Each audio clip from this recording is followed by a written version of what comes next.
자, 오늘 이 시간에는 저희가 이 numpy라는 패키지 사용하는 방법에 대해서 살펴보도록 하겠습니다. 지난 시간까지는 저희가 이 파이썬의 기본 사용하는 방법, 파이썬 프로그래밍 언어에 사용하는 방법에 대해서 살펴보았다고 하면은 오늘 이 시간부터는 데이터 분석을 위한, 즉 파이썬을 활용해서 데이터 분석에 필요한 패키지 또는 라이브러리 사용법에 대해서 배운다라고 생각하시면 될 것 같습니다. 자, 오늘 그 첫 시간으로 numpy라는 라이브러리에 대해서 한번 살펴보도록 하겠는데요. 자, 이 numpy라는 것은 행렬 연산의 다양한 기능을 제공하는 파이썬 라이브러리라고 보시면 되겠습니다. 대부분 데이터 분석이나 아니면 머신러닝이나 딥러닝 라이브러리가 이 numpy 기반으로 만들어졌다라고 보시면 될 것 같습니다. 즉 안에 계산이 되어지는 부분들은 전부 다 이 numpy를 사용을 하고 있고요. 그래서 이 numpy 내부는요, C언어로 작성이 되어져 있어서 굉장히 속도가 빠릅니다. 즉 프로그래밍을 연산하는데 속도가 빠르고요. 즉 이 numpy라는 것을 보게 되면은 우리가 기존에 배웠던 자료형 중에서 리스트하고 거의 비슷하게 되는데, 리스트로 계산을 하는 것보다 이 numpy를 사용해서 계산하는 게 속도가 더 빠르다라는 것을 아래 그래프를 통해서 저희가 알아볼 수가 있습니다. 자, 그래서 이 numpy라는 거는 파이썬의 외부 라이브러리이고요. 당연히 이 외부 라이브러리라는 것은 파이썬을 기본적으로 설치하고 이거를 추가 설치해야 된다라고 보시면 될 것 같습니다. 파이썬을 활용한 과학 컴퓨팅 전용 모듈이기도 하고요. 위에서 말했듯이 복잡한 행렬 계산이라든지 아니면은 우리가 선형대수라든지 아니면은 통계 등의 다양한 기능들을 제공을 해주고 있습니다. 그래서 저희가 어떻게 보면은 행렬의 연산이라든지 이런 것들이 전부 다 선형대수학을 기반으로 하고 있는 것이기 때문에 굉장히 이 선형대수학에 관련된 것들을 빠르게 연산할 수 있다. 그리고 이거는 추가해서 설치를 해야 되고요. 추가 설치할 때 우리가 커맨드 창에 pip install numpy라는 명령어로 설치를 할 수 있고요. 이 numpy라는 라이브러리를 사용을 할 때는 import numpy as np라는 이름으로 줄여서 사용을 합니다. 자, 그러면 지금부터 이 numpy 라이브러리에 어떤 기능들이 있는지 한번 살펴보도록 하겠습니다. 자, 그러면 numpy를 한번 저희가 직접적으로 사용을 한번 해볼 텐데요. 자, 콜앱에서 이제 numpy는 기본적으로 콜앱에서 설치가 되어져 있고요. 저희는 그냥 바로 임포트해서 사용을 하면 됩니다. 자, 기본적으로 numpy를 사용을 할 때 numpy의 기본 타입인 numpy의 ND-array 타입으로 데이터를 만들어서 사용을 하는데, 이 numpy의 배열은 동일한 타입입니다. 전부 다 그 안에 글자가 들어가던, 즉 문자형 데이터가 들어가던 숫자 데이터가 들어가던 ND-array 타입으로 되어 있는 것을 확인할 수가 있습니다. 자, 그래서 이 리스트는 어떻게 보면은 이 numpy의 ND-array가 우리 파이썬에서 배운 리스트랑 비슷하게 생겼어요. 그래서 그냥 리스트로 계산하면 되지 않나요? 라고 이렇게 하시는 분들도 계시는데, 리스트는 고성능의 수치 계산이 어렵습니다. 그래서 뭔가 이렇게 수치 계산이 필요하다 그러면 기본적으로 수치 계산이 필요한 그런 라이브러리를 살펴보면은 안에가 전부 다 numpy로 계산하도록 되어 있습니다. 저희는 이제 앞으로 데이터 분석을 하기 때문에 이 데이터를 통계 또는 수학적으로 이렇게 계산을 많이 해야 됩니다. 그래서 기본적으로 데이터를 numpy로 변환을 해서 계산하는 경우들이 굉장히 많습니다. 자, 그러면 이 numpy의 ND-array 타입의 데이터를 한번 만들어 보고 사용해 보도록 하겠습니다. 자, 기본적으로 numpy는 우리가 행렬의 연산을 할 때 굉장히 빠른 속도로 연산을 할 수 있다는 특징을 가지고 있습니다. 자, 그러면 콜앱에서 한번 만들어 보도록 하겠습니다. 자, 먼저 numpy를 사용할 때는요, 자, import numpy 하고, 자, 그냥 임포트를 하면 어떻게 돼요? 자, 라이브러리를 그냥 임포트하면 numpy 모듈을 쓸 때 어떻게 써야 되냐면 numpy.array, 자, 이런 타입으로 써야 돼요. 자, 앞에 너무 글자가 길기 때문에 이거를 as라는 명령어를 써서 np라고 줄여서 많이 씁니다. 자, 그래서 numpy 글씨 대신에 np로 줄여 쓰겠다, 그 뜻이죠. 그래서 np.array로 이렇게 데이터를 만들어 쓰고요. 자, numpy 안에 들어있는 array라는 함수를 써가지고 여기에 리스트로 이렇게 데이터를 집어넣어서 numpy.array 형태, 즉 ndArray 형태의 타입의 데이터로 바꾸게 됩니다. 자, 이거를 데이터라는 변수에다가 저장을 하고요. 자, 출력을 한번 해볼게요. 자, 데이터를 출력을 하게 되면은 결과가 어떻게 나오는지 확인 한번 해보도록 하겠습니다.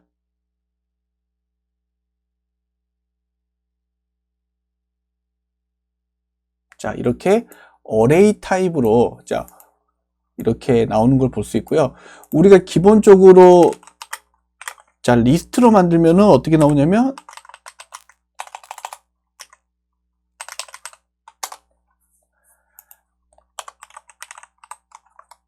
자, 그냥 이렇게 나오죠. 자, 이 numpy.array 타입하고 그냥 자, 리스트하고는 겉모습만 비슷하지 완전히 다릅니다.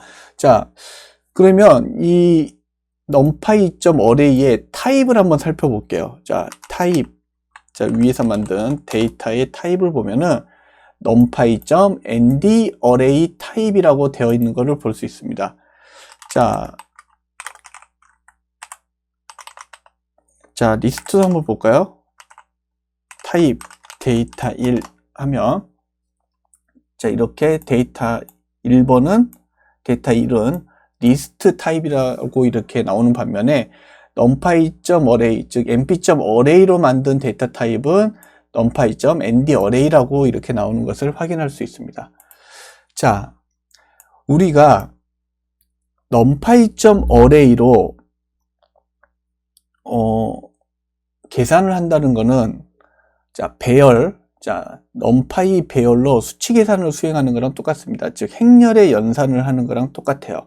자, 그래서, 자, 보세요. 자, 데이터 1은, 자, numpy.array 하고요. 자, 1, 2, 3, 4, 5. 자, 이렇게 하도록 하겠습니다. 자, 이 numpy.array가 몇 차원짜리 데이터인지를 확인하려면요, 데이터 1.ndim이라는 명령어를 쓰면요, 자, 1차원짜리라고 이렇게 나오는 것을 볼 수 있습니다. 자, 이거는 이제 1차원 행렬이고요. 자, 그러면 2차원 행렬로 한번 만들어 보도록 하겠습니다. 자, 데이터 2는, 자, numpy.array라고 한 다음에 리스트 안에, 자, 리스트 1, 2, 3, 그런 다음에 4, 5, 6. 자, 이렇게, 자, 좀 띄어쓰기를 조금 이렇게 해드릴까요? 자, 이렇게, 자, 리스트 안에 이렇게 리스트가 들어가는 형태로, 자, 리스트 안에, 자, 리스트가 들어가 있는 형태로 데이터를 만들었고요. 자, 이 데이터 2번의 차원을 한번 체크 한번 해보도록 하겠습니다. 자, 얘는 2차원짜리 행렬, 자, 2차원 행렬이다라는 것을 저희가 확인을 할 수가 있겠습니다. 자, 그래서 기본적으로 numpy로 데이터를 만들 때는 이런, 자, 리스트 데이터를 그냥 계산하는 게 아니라 numpy.array 타입으로 바꿔서 계산을 해야 된다라고 보시면 될 것 같습니다. 자, 그러면 이 numpy.array의 주요 명령어들을 한번 살펴보도록 하겠습니다. 자, 이게 이렇게 이제, 자, numpy.array를 써가지고, 즉 numpy 데이터를 생성을 하게 되면은 쉐입이 굉장히 중요합니다. 몇 행, 몇 열짜리 데이터인지, 자, 몇 행, 몇 열짜리 데이터인지가 굉장히 중요합니다. 그래서 데이터의 크기를 확인하는 shape이라는 명령어도 있고요. 그 다음에 데이터의 타입, 즉 여기 들어가는 이 행렬 안에 있는 데이터가 데이터의 타입이 인트형인지 플로트형인지를 체크를 해야 됩니다. 그래서 d타입이라는 명령어로 데이터를 체크할 수가 있습니다. 자, 그러면 이 d타입에서 보면은 오른쪽에 보는 것과 같은 뭐 불형 또는 int형, unsigned int, 그 다음에 플로트형, 컴플렉스, 그 다음에 스트링, 그 다음에 유니코드, 그 다음에 뭐 보이드, 자 이런 식으로 그 안에 어떤 데이터 타입이 들어있는지를 확인할 수가 있습니다. 자, 그러면 저희도 자 이거를 한번 직접 확인을 해 보도록 하겠습니다.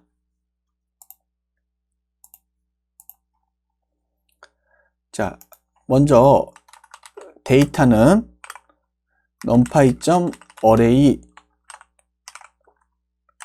1, 2, 3, 4, 5. 자, 이거는 몇 행 몇 열짜리인지를 한번 볼게요.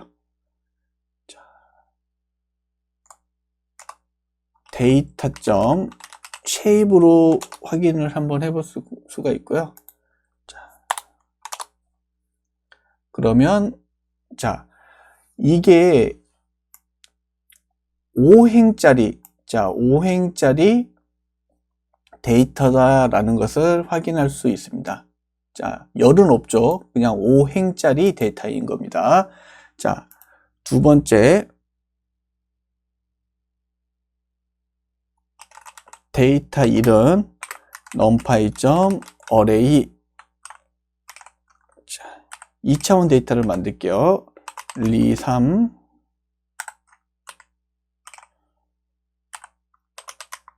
4, 5, 6. 자, 이거를 보면은, 자,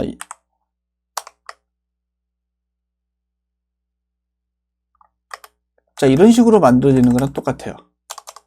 네. 그럼 보기가 조금 더 좋죠. 자, 데이터 1점 shape를 확인하면은 2행 3열짜리 데이터다. 자, 1행, 2행, 3열, 1열, 2열, 3열짜리 데이터다라는 것을 확인을 할 수가 있겠습니다. 자, 근데 이렇게 1차원 데이터는 그냥 5행으로 나옵니다. 이거 조금 다르기 때문에 이거 좀 주의를 하셔야 돼요. 우리가 얼핏 봤을 때는 이거 5열짜리 아니야 이렇게 생각을 하게 되는데 1차원 데이터는 5행으로 이렇게 나오는 것을 확인할 수 있습니다. 자, 그러면 데이터의 타입도 한번 살펴보도록 하겠습니다. 자, d타입으로 데이터의 타입을 확인할 수 있는데 데이터의 타입이 int64. 자, 앞에 int라는 거는 정수형으로 64비트짜리 정수형으로 데이터가 들어가 있다라고 보시면 될 것 같습니다.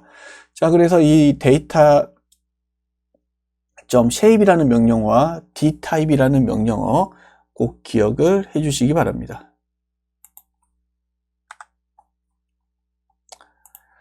자, 그러면 이렇게 데이터가 들어가 있는데 numpy.array를 만들면서 이제 가끔 가다가 우리 이제 numpy.array로 연산을 할 때 데이터의 타입을 int형을 플로트형으로 또는 플로트를 int형으로 수정해야 되는 경우들이 굉장히 많습니다. 자, 그러면 데이터의 타입, 즉 d타입을 지정하는 방법과 변경하는 방법에 대해서 살펴보도록 하겠습니다. 자, 그러면 다시 예제를 한번 해보도록 하겠습니다. 자, 여기 보이는 데이터 1 있죠. 자, 이 데이터 1을 다시 한번 가져올게요. 자, 데이터 1을 가지고 와서 데이터.d타입을 하면은 int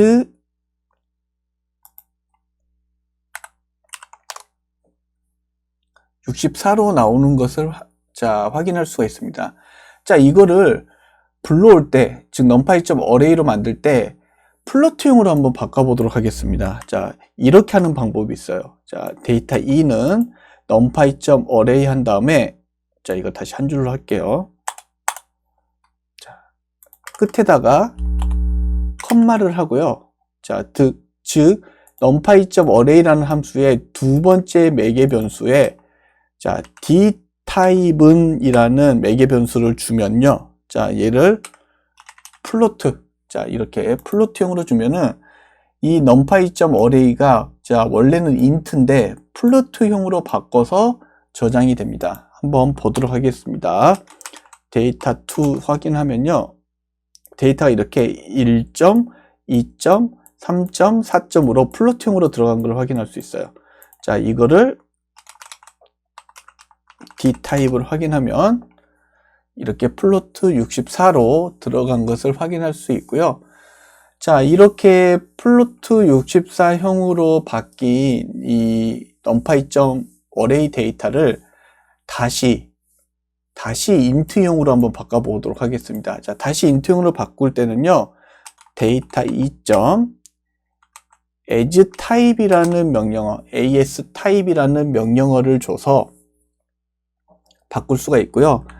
자, 함수예요. 자, 여기에다가 내가 바꾸고 싶은 데이터의 타입을 넣어주면 됩니다. 즉, 플로트 형태로 지금 바뀌어 있는 데이터 2를 다시 as 타입을 써서 int형으로 바꾼 겁니다. 자, 그런 다음에 다시 한번 데이터 2가 어떻게 생겼는지 확인할게요. 자, 여기, 자, 데이터 2를 확인했는데 어때요? 그대로 플로트죠. 맞습니다.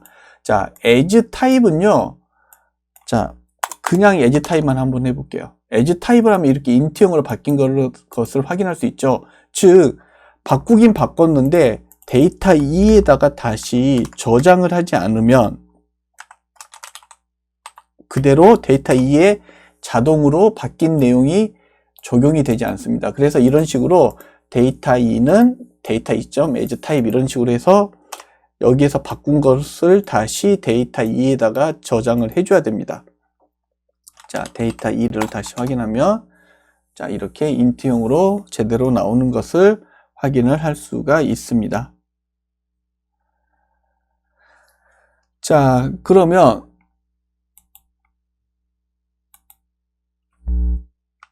자, 데이터를 바꾸는 방법. 자, numpy.array 만들 때 d타입이라는 매개 변수를 쓰는 것과 그 다음에 as 타입을 써서 수정하는 방법 두 가지를 확인을 했습니다. 자, 그 다음에 이 numpy.array의 데이터의 총 개수를 파악하는 size라는 명령어도 있습니다. 그 데이터의 총 개수를 구하는. 자, 그래서 만약에 데이터 2.size 하면요. 총 6개죠. 하나, 둘, 셋, 넷, 다섯, 6개. 자, 여기 안에 들어있는 데이터가 총 6개가 들어가 있다라고 이렇게 데이터의 사이즈도 저희가 확인을 할 수가 있습니다. 자, 또 다음을 한번 보도록 하겠습니다. 자, 이제 저희가 행렬을 계산을 할 때 행과 열을 교환하는 경우들도 있습니다. 자, 뭐 2행 3열짜리를 3행 2열짜리로 바꾼다거나 뭐 4행 3열을 3행 4열로 바꾼다거나 이러한 경우들이 있습니다. 그래서 그때 쓰는 방법도 한번 살펴보도록 하겠고요.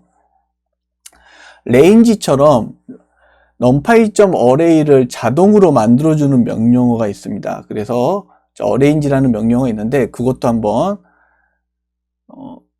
사용을 한번 해보도록 하겠습니다.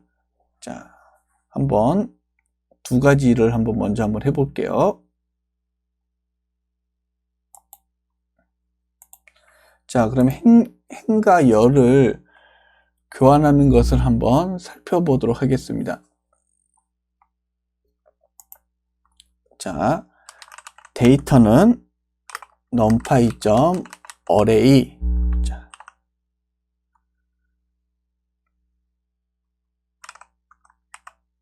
1, 2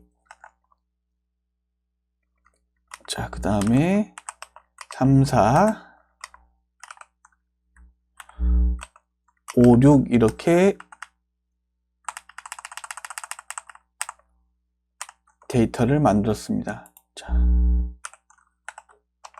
데이터를 확인하면 자, 데이터가 이렇게 만들었죠. 자, data.shape를 확인하면 3행 2열짜리의 데이터가 만들어진 것을 확인할 수 있습니다. 자, 이거를 행과 열을 한번 바꿔볼게요. 자, 그러면 2행 3열짜리로 한번 바꿔보도록 하겠습니다. data.대문자 어때요? 자, 이렇게 행과 열이 바뀐 것을 확인할 수 있고요. 자,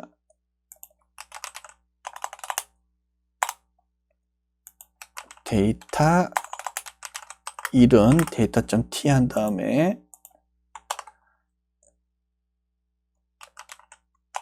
데이터 1을 확인을 하고요. 자, 데이터 1.shape를 확인을 하면 2행 3열로 이렇게 바뀐 것을 확인을 할 수가 있습니다. 자, 그래서 이렇게 행과 열을 교환하는 자, 트랜스포즈 명령어를 살펴봤습니다. 자, 그 다음에 우리 파이썬에서 리스트를 자동으로 만들어주는 레인지와 비슷한 어레인지라는 것을 한번 사용을 한번 해보도록 하겠습니다. 자, 여기 보시면 데이터는 numpy.arrange라는 명령어가 있고요. 앞에가 a가 붙죠. 자, 여기에 10이라고 한번 해보도록 하겠습니다. 자, 그러면 데이터가 어떻게 만들어졌는지 확인할게요. 자, 그러면 0부터 10 미만의 데이터로 이렇게 만들어지는 것을 확인을 할 수가 있겠습니다. 자, 만약에 데이터는 numpy.arrange 한 다음에 자, 0에서 시작해서 10 미만 5 미만까지 자, 1로 시작해서 10점 미만까지 만들어라 한번 해볼게요. 자, 데이터. 자, 그러면 첫 번째 값은 시작값이고요. 뒤에 거는 끝값이에요. 그래서 10 미만까지. 그래서 1부터 시작해서 10 미만이니까 9죠. 9까지 만들어라. 인자값이 하나 더 붙으면요. 자, 어떻게 되는지 한번 보도록 하겠습니다. 자, 1부터 시작해서 10 미만까지 만드는데 2씩 증가하면서 만들어라. 자, 이런 뜻입니다. 자, 그래서 이렇게 만들 수가 있겠습니다.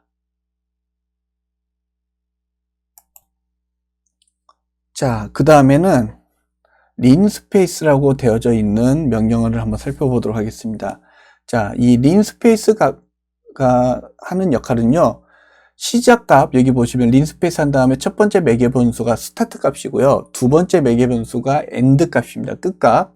그 다음에 count는 그 시작값하고 끝값 사이에 몇 개의 숫자를 만들 것인지, 몇 개의 숫자로 채울 것인지를 나타내는 것입니다. 자, 그래서 어떤 두 수 사이에 어떠한 데이터를 좀 추가해서 놓고 싶을 때 사용하는 명령어가 linspace라는 명령어가 되겠습니다.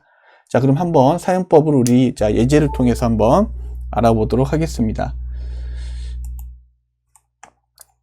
자, numpy.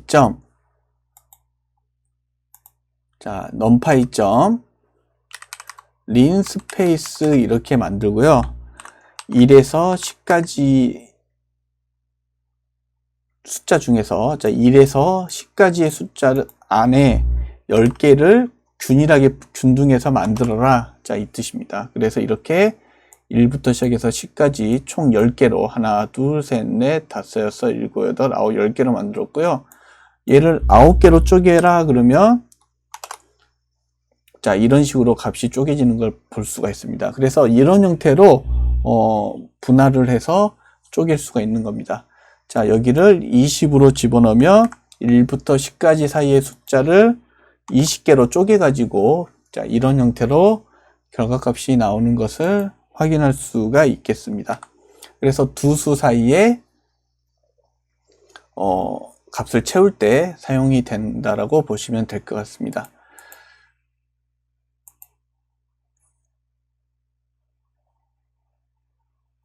자, 그 다음에는 numpy의 이제 다양한 행렬 만드는 방식에 대해서 살펴보도록 하겠습니다.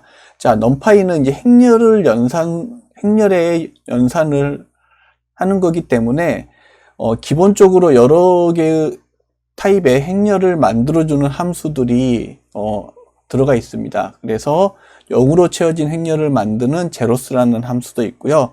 안이 전부 다 1로 채워진 온스라는 함수도 있고요. 그 다음에 지정한 값으로 채우는 풀이라는 함수도 있습니다. 그 다음에 대각이 1로 채워진 i라는 함수를 사용할 수도 있습니다. 자, 이걸 한번 직접 행렬을 한번 만들어 보도록 하겠습니다.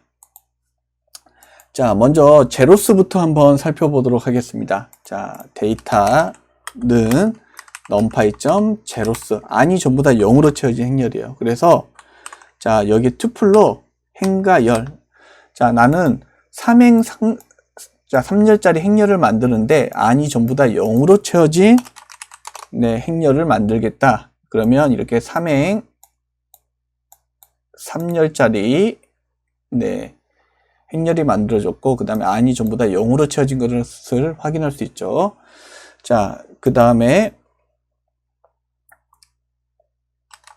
데이터는 numpy.ons 한 다음에 5행 3열짜리 안이 1로 채워진 행렬을 한번 만들어 보도록 하겠습니다.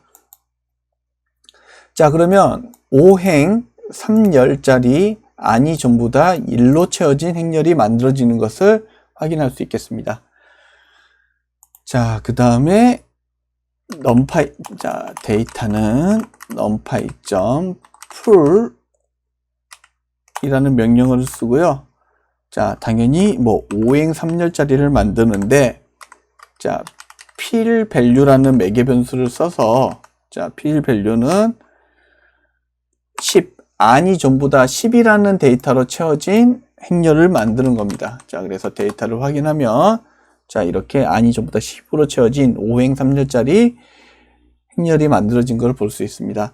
그 다음에 이제 대각으로 1이 채워진 행렬 한번 만들어 보도록 하겠습니다. data.numpy.i 한 다음에 3 하면은 대각선이기 때문에 여기는 매개 변수를 한 개만 집어넣어요. 그래서 3이면 3행 3열, 4면 4행 4열로 행렬을 만들어 줍니다. 자, 이런 식으로 3행 3열짜리 0으로 채워진 행렬이 만들어지고 대각선이 1로 채워진 게 i가 되겠습니다.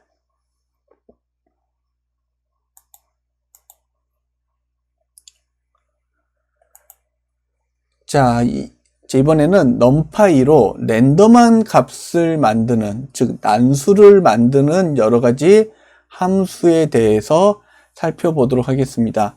자, 지금 PT에서 보이는 화면에 있는 이 함수들이 numpy에서 랜덤한 난수를, 즉 값, 자, 랜덤한 값, 즉 난수를 만들어주는 함수입니다. 굉장히 많죠. 그래서 여러분들이 이 중에서 본인이 원하는 랜덤 함수를 사용을 하면 되는데, 저희가 일단 기본적으로 가장 많이 사용하는 함수를 살펴보도록 하겠습니다.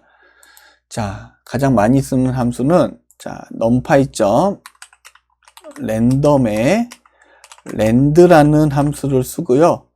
자, 그러면 3 이렇게 하면요, 0부터 1 사이에 균일 분포의 난수를 만들어 줍니다. 몇 개를?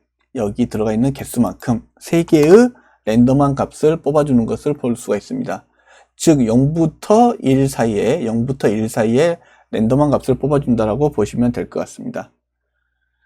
자, 두 번째는 numpy.random.randn이라고 하는데, 이거는 가우시안 정규 분포로 난수를 생성을 합니다. 자, 그래서 이렇게 가우시안 정규 분포로 난수를 생성하는 것을 볼 수 있습니다.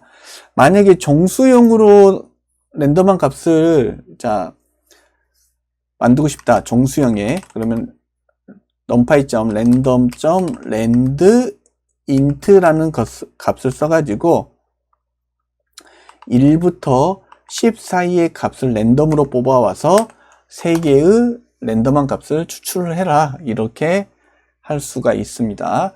자, 즉 1부터 10까지의 10 미만의 값을 가지고 와서 랜덤으로 값을 뽑아라, 이렇게 할 수가 있겠습니다. 자, 그러면 numpy에서 자주 쓰는 명령어에 대해서 한번 살펴보도록 하겠습니다. 자, numpy에서 첫 번째로 reshape이라는 명령어가 있는데요. 자, 이 reshape이라는 명령어는 배열의 형태를 바꿔주는, 자, 배열의 형태를 바꿔주는 명령이라고 보시면 되겠습니다. 그리고 자, numpy로 연산을 할 수가 있는데 더하거나 빼거나 곱하거나 나누기 연산을 할 수가 있습니다. 자, 이것도 직접 한번 해보도록 하겠습니다. 자, 데이터는 numpy.arrange, 자, 1부터 시작을 해서 10 미만의, 자, numpy array 타입의, 자, 리스트를 만들었어요. 자, 그러면 총 9개의 데이터인 것을 확인할 수 있죠. 자, 이 shape를 한번 해볼게요. 자, data.shape를 확인을 하면은, 네, 9행짜리 데이터가 만들어진 것을 확인할 수 있습니다. 이거를 3행3률로 한번 만들어 보도록 하겠습니다. 자, data.reshape 얘를 3행3률로 바꿔라 하면요, 이렇게 3행3률로 바꿀 수 있습니다. 만약에 이거를 3행2열로 바꿔라 하면 어떻게 될까요? 오류가 나겠죠. 그쵸? 총 사이즈가 9개인데 3행2열로 바꾸라 그러니까 얘가 어떻게 바꿔야 돼? 이런 식으로 오류가 나는 겁니다. 그래서 리쉐입 할 때는 전체 사이즈를 고려를 해가지고 쉐입을 바꿔주시면 되겠습니다. 자, 그리고 우리가 행렬을 배울 때 행렬의 연산에 대해서 아마 여러분들은 잘 알고 있을 겁니다. 이 numpy에는 이 행렬의 연산을 할 수가 있는데, 자, 행렬의 연산 한번 해보도록 할게요. 자, 데이터는 numpy.array 해가지고, 자, 1, 2, 3, 4, 5, 6 이렇게 하나 만들고요. 자, 두 번째 데이터는 데이터 1은, 자, 우리가 알아보기 좋게 10, 20, 30으로 바꿀게요. 10, 20, 30, 40, 50, 60이라는 데이터를 만들었습니다. 그래서 자, 프린트 데이터 1 하면요, 자, 이렇게 이런 행렬, 2행 3열짜리 행렬 2개가 만들어진 것을 확인할 수 있고요. 자, 행렬의 합을 먼저 구해볼까요? 자, 데이터 플러스 데이터 1 하면은, 자, 이렇게 두 행렬의 합을 구하는 거 볼 수 있고요. 자, 데이터 빼기 데이터 1을 하면 행렬의 빼기가 되는 것을 확인할 수도 있고, 자, 데이터 곱하기 데이터 1을 하면은 행렬의 곱이 구해지는 것을 확인할 수가 있습니다. 자, 그리고 데이터 나누기 데이터 1 하면은 행렬의 나누기가 되는 것을 확인할 수가 있겠습니다. 자, 이런 식으로 행렬의 합과 곱 이런 것들을 그냥 우리 더하기 빼기 곱하기 나누기 기호로 이렇게 할 수가 있습니다. 자, 그리고 이제 저희가 통계나 데이터 분석을 위해서 이 numpy를 배우고 있기 때문에 numpy의 통계 관련된 함수들도 다음과 같이 다양하게 있습니다. 그래서 전체 데이터의 합을 구하는 sum이라는 명령어도 있고요. 평균을 구하는 min, 그 다음에 분산, 데이터가 평균으로부터 얼마나 떨어져 있는지를 나타내는 지표가 되죠. 그래서 이 분산이 얼마만큼 나오는지도 확인할 수 있고요. 이 분산 구하는 거는 관측값에서 평균을 뺀 값을 제곱하고 그것을 모두 더한 다음에 전체 개수로 나누어서 구한 것이 분산이죠. 그 다음에 표준 편차. 자, 우리가 표준 편차도 구할 수 있고요. 그 전체 데이터에서 최대값, 그 다음에 최소값 등을 구할 수가 있습니다. 자, 직접 한번 이 numpy의 통계 관련된 함수들을 사용을 해 보도록 하겠습니다. 자, 그러면 먼저 합계부터 한번 구해 볼까요? 자, 우리 이 데이터 1, 자, 여기서 만들었던 이 데이터를 가지고 한번, 자, 데이터의 전체 합을 구해 보도록 하겠습니다. 자, 그러면 1, 2, 3을 더하면 6이고, 자, 그러면 10에 21, 총 합은 21이다. 이 데이터를 전부 다 더한 거겠죠. 자, 이렇게 구할 수가 있고요. 우리가 행렬을 구할 때 행의 합이라든지 열의 합을 구할 수도 있습니다. 자, 그래서 자, 이런 식으로 데이터.sum 한 다음에 axis는 0을 설정을 하면요. 자, 이 각 열의 합을 구할 수가 있습니다. 자, 그 다음에 데이터.sum 한 다음에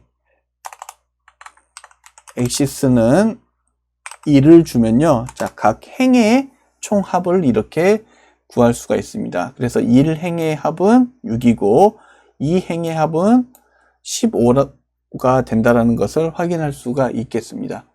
자, 그래서 이렇게 구할 수가 있고요. 그 다음에 전체 데이터의 평균, 뭐 데이터.min 이렇게 하면은 자, 전체 평균이 3.5다 이런 것들 구할 수가 있고요. 그 다음에 데이터.var 분산을 이렇게 구할 수가 있습니다. 그 다음에 표준 편차는 데이터.std 자, 이렇게 해서 표준 편차를 구할 수가 있고요.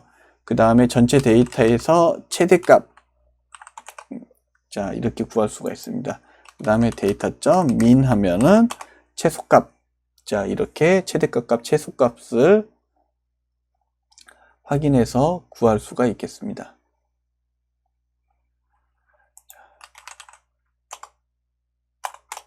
자, 지금 현재 데이터가 이렇게 생겼죠. 네, 그래서 데이터의 최대값하고 최소값 자, 이렇게 한번 구해 봤습니다.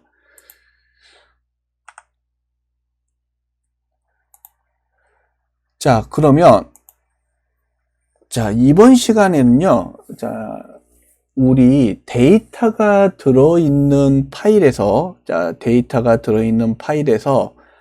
값을 읽어온 다음에 자, 그거를 한번 총합과 평균을 한번 구하는 코드를 직접 한번 작성을 한번 해보도록 하겠습니다. 자, 데이터를 불러와서 자, 그래서 제가 여기 보시면 data.txt라고 되어져 있는데 이 파일은 어디에 있냐면요. 자, 제 GitHub에 들어가 있습니다. 그래서 GitHub 주소로 한번 들어가 보도록 하겠습니다. 자, 창 하나 열어주시고요. 자, 주소창에다가 github.com에 슬래시하고 hanho5120 그 다음에 3데이터라는 주소로 들어가면요.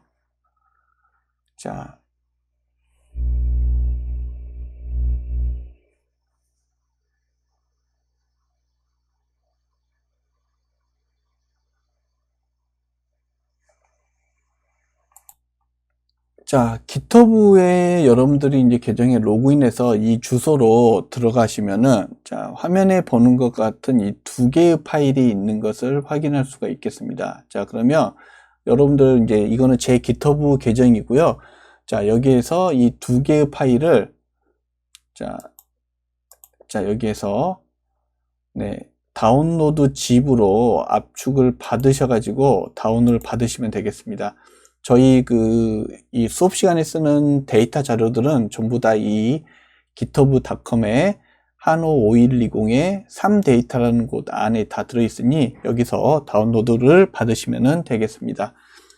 자, 그러면 다운로드 받은 데이터를 자, 우리 구글 콜앱에다가 한번 올려보도록 하겠습니다. 자, 다운로드 받은 파일을 먼저 자, 여기 이렇게 자, 두 개의 파일을 자,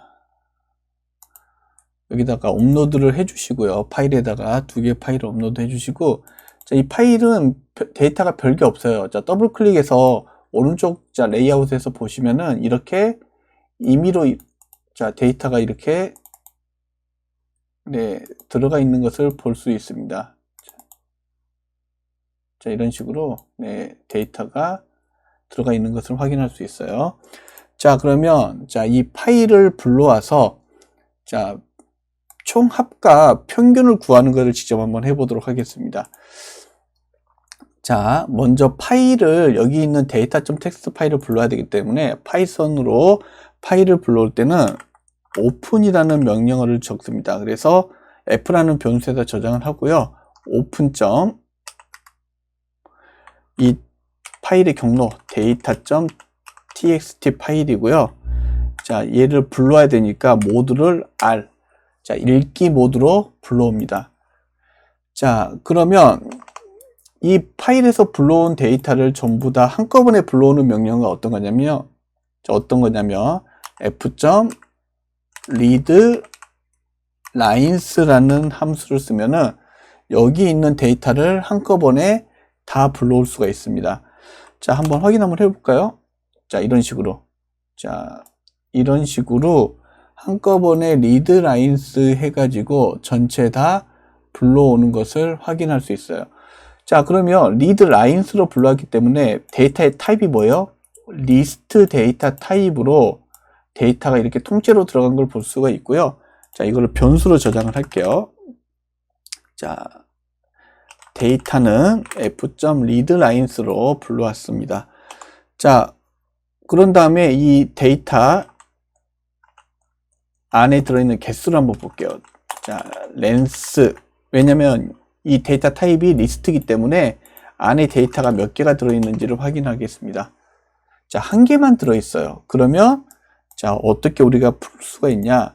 데이터 안에 한 개만 들어있으니까 0번째 인덱스에 해당하는 데이터만 들어있겠죠. 그러면 데이터의 0번 인덱스를 보면 자, 이렇게 하나의 문자열로 되어져 있습니다. 자, 이게 문자열인지 어떻게 하냐면 앞에 보시면 어때요? 문자열 표시가 있죠. 아니면 d타입으로 이렇게 확인을 해 볼 수가 있겠죠. 자, 이렇게 확인하면 자, d타입이 아니라 타입이죠. 자, 문자열, 스트링이라고 되어져 있죠. 자, 그러면 데이터 0이 문자열이구나. 그러면 이 문자열이 안에 데이터가 뭘로 되어 있어요? 이렇게, 그렇죠. 하나하나가 컴마로 구분이 되어져 있어요. 자, 이게 실제로 우리가 분석해야 될 숫자 데이터라고 하면은, 이 안에 전부 다 데이터가 컴마로 됐구나. 자, 컴마로 구분하는 방법. 맞습니다. 스플릿이라는 명령어를 써가지고, 자, 컴마로 다 구분을 해라. 이렇게 하면은 되겠습니다. 자, 데이터는 데이터 0, 첫 번째 데이터 가져와가지고, 자, 전부 다 컴마로 쪼갰어요. 자, 그런 다음에 데이터를 확인하면, 어때요? 자, 이렇게 데이터가 하나씩 쪼개져 있는 것을 확인할 수가 있습니다. 자, 그러면 이 데이터를 어떻게 하냐면, 우리가 평균하고 합을 구해야 되니까 numpy.array 타입으로 이거를 바꿔보도록 하겠습니다. 자, 데이터는 numpy.array를 써서 데이터를 수정을 하고요. 자, 이렇게. 그럼 numpy.array 타입으로 수정을 하는데 데이터 타입이 스트링이에요. 자, 그러면 이걸 어떻게 해야 돼요? 숫자로 바꿔야 되겠죠. 우리 앞에서 배웠죠? 자, 데이터의 숫자를 바꾸는 방법. 데이터는 data.as 타입으로 문자로 되어져 있는 데이터를 뭘로 바꿔요? 숫자로 바꿉니다. 정수형으로 바꿔요. 자, 그런 다음에 데이터를 확인하면 자, 여기가 이제 자, 정수형의 데이터로 바꾸는데 자, 어때요? 맨 마지막에 데이터. 자, 맨 마지막의 데이터 때문에 데이터가 비어 있어서 안 된다라고 되어져 있습니다. 자, 그러면 이 데이터를 가져올 때 맨 마지막 데이터를 지워버리면 되겠죠. 자, 그런 다음에 자, 한번 지워볼게요.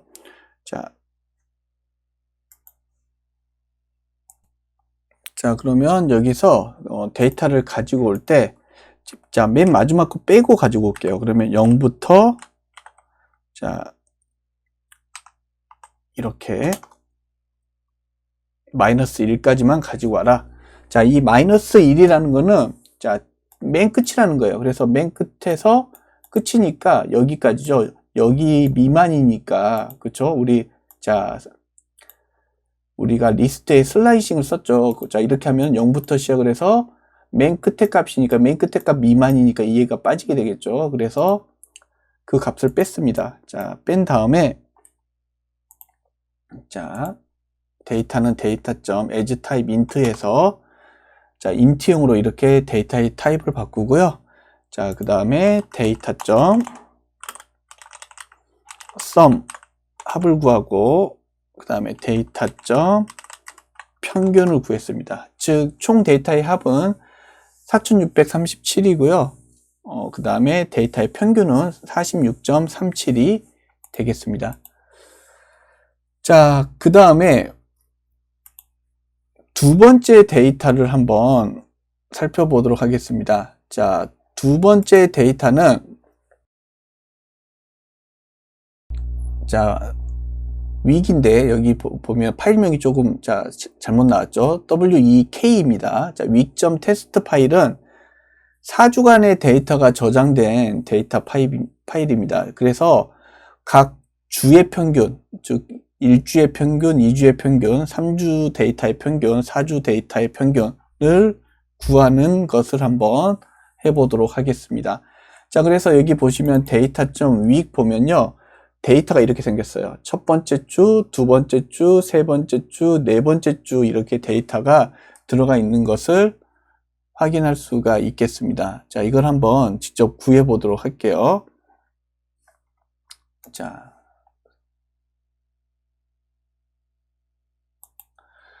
그러면 데이터를 한번 볼까요? data.week 보면요. 이렇게 1주, 2주, 3주, 4주의 데이터가 들어가 있는 것을 확인할 수 있습니다. 자, 그러면 먼저 이 파일을 불러오는 것부터 해야 되겠죠? 자, 그래서 자, F는 오픈. 자, 불러올 때 똑같이 불러옵니다. 데이터 언더바 week.txt 파일. 자, 불러오는 모드이기 때문에 R이라고 하고요. 자, 읽기 모드로 바꾸고, 자, 데이터는 f.readlines로 통째로 안에 있는 데이터를 다 불러옵니다. 자, 그래서 데이터를 확인하면 이렇게 리스트로, 자, 보세요. 자, 리스트로 4개의 데이터를 다 가져온 것을 확인할 수가 있습니다. 자, 그러면 이게 4개의 데이터이기 때문에, 자, 리스트 안에 4개가 들어있기 때문에 반복문으로 이거를 하나씩 뽑아오도록 하겠습니다. 자, 그래서, 자, 최종적으로 저장할 리절트는, 자, 빈, 리스트를 하나 만들고요. for temp in 데이터를 하나씩 가져옵니다. 자, 저는 이렇게 반복문 할 때는 항상 프린트로 데이터를 확인해 봐요. 자, 이렇게 데이터를 가지고 왔죠. 자, 그러면 여기에 있는 데이터를 하나씩 쪼개 가지고, 자, 이렇게 하나씩 쪼개 가지고 데이터를 가지고 오고 싶은 거예요. 자, 그러면 제가 가지고 오고 싶은 형태는 리절트 안에 첫 번째 주 데이터, 그 다음에 이렇게 두 번째 주 데이터, 이런 형태로 데이터를 집어넣어서 계산을 하려고 합니다. 자, 그러면, 자, 이 템프를 어떻게 하면 될까요? 그쵸. 이 하나가 하나의 문자 데이터이기 때문에, 보세요. 여기서부터, 자, 여기까지니까 문자 데이터이기 때문에 이거를 쪼개야 되겠죠. 그쵸. 자, 템프.split으로 쪼개도록 하겠습니다. 자, 어떻게 쪼개요? 컴마로 쪼갭니다. 자, 이렇게 해서 프린트를 확인하면은 이렇게 들어가 있는 것을 확인할 수 있습니다. 자, 그런데 여기서 이제 문제가 뭐냐면 뒤에 역/n이라는 이러한 문자가 붙는 것을 살펴볼 수가 있습니다. 자, 이 역/n을 삭제를 할 때는요, 어떻게 하냐면 temp. 공백을 없애는 strip이라는 명령어를 주면요. 자, strip이라는 명령어를 주면 맨 오른쪽에 있는 이, 자, 역/n이 삭제가 됩니다. 자, 그래서 이 temp.split 한 이 데이터를 스플릿을 해주면 돼요. 자, 스트립으로 공백을 없앤 다음에 그 공백을 없앤 자, 문자를 이렇게 컴마로 쪼개면은 자, 이렇게 각각의 데이터가 한 줄 한 줄 만들어진 걸 볼 수 있습니다. 자, 그러면 이 데이터를 어떻게 하면 돼요? 여기 리절트 안에다가 넣으면 되죠. 자, 그러면 간단하게 리절트 안에다가 append 추가해라. 뭐를? 이렇게 하나의 리스트를 통째로. 자, 그러면 최종 리절트는 어떻게 나오냐면 이렇게 데이터가 나옵니다. 자, 그러면 우리가 이제 여기까지 구했으면은 이 앞에서 나온 거랑 똑같죠. 이거를 어떻게 해요? numpy.array 타입으로 집어넣은 다음에 네, 평균과 각 행의 합을 구하면 되겠죠. 그래서 리절트는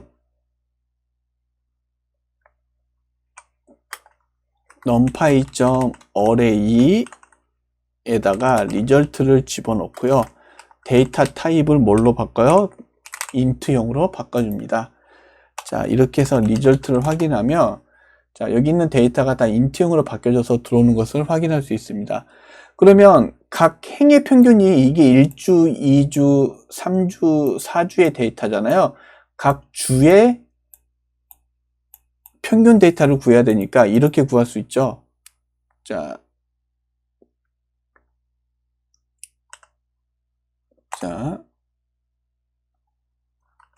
주의 평균 데이터는 result. 평균을 구하는데 axis는 1로 설정을 하면은 자, 위에 주의 평균 데이터를 이렇게 구할 수가 있습니다. 자, 첫 번째 주의 평균, 두 번째 주의 평균, 세 번째 주의 평균, 네 번째 주의 평균이 되겠습니다. 자, 이거를 그냥 이렇게 놓으면은 안 되니까 자, 이거를 프린트 문으로 자, 1주 평균, 2주 평균 이렇게 글자로 한번 출력 한번 해볼게요. 자, 그래서 for temp in 위계 평균 데이터를 가지고 와서 자, 프린트 템프 자, 이렇게 하면 각 주의 평균을 출력하고 이거를 글로 한번 만들어 보도록 하겠습니다. 자, 앞에 1주, 2주, 3주, 4주 이렇게 해야 되기 때문에 자, 여기 count라는 변수 하나 만들고요. count는 0. 그래서 프린트 할 때 앞에 count를 출력하고 자, count를 출력하고요. 그 다음에 그 옆에 한글로 주 평균 땡땡 이렇게 하고 그 다음에 템프를 그 다음에 출력하도록 할게요. 처음에 카운트 값이 출력이 되고요. 그래서 이 카운트 값은 1부터 시작이 되니까 카운트는 카운트 플러스 1로 이렇게 반복문이 한 번씩 돌 때마다 카운트 값이 1씩 네, 늘어나도록 하겠습니다. 자, 이렇게 실행하면은 1주 평균, 2주 평균, 3주 평균, 4주 평균 자, 이렇게 구할 수 있는 것을 살펴볼 수 있겠습니다. 자, 저희가 자, 오늘 numpy 사용하는 방법에 대해서 살펴봤습니다. 자, numpy는 빠른 속도의 행렬의 연산이 필요할 때 사용하는 수학 또는 통계적인 라이브러리라고 했습니다. 즉, 빠른 속도의 연산이 필요한 그러한 프로그래밍에서는 numpy를 무조건 씁니다. 특히나 이제 저희가 앞으로 사용할 뭐 통계나 아니면 데이터 분석이나 아니면 뭐 인공지능이나 이런 데서 쓰이는 모듈들은 대부분 다 안에 있는 수치적인 계산은 다 numpy로 하도록 되어져 있습니다. 자, 그렇기 때문에 이 numpy라는 라이브러리의 사용법에 대해서 여러분들이 좀 집중해서 사용 방법을 익히시는 게 좋습니다. 그래서 오늘 뭐 짧게 1시간 동안 수업을 했지만 여러분들이 시간 충분히 내셔가지고 이 numpy 라이브러리 사용하는 방법들, 다양한 방법들 한번 연습을 해보시기 바랍니다. 자, 오늘 수업은 여기서 마치도록 하겠습니다.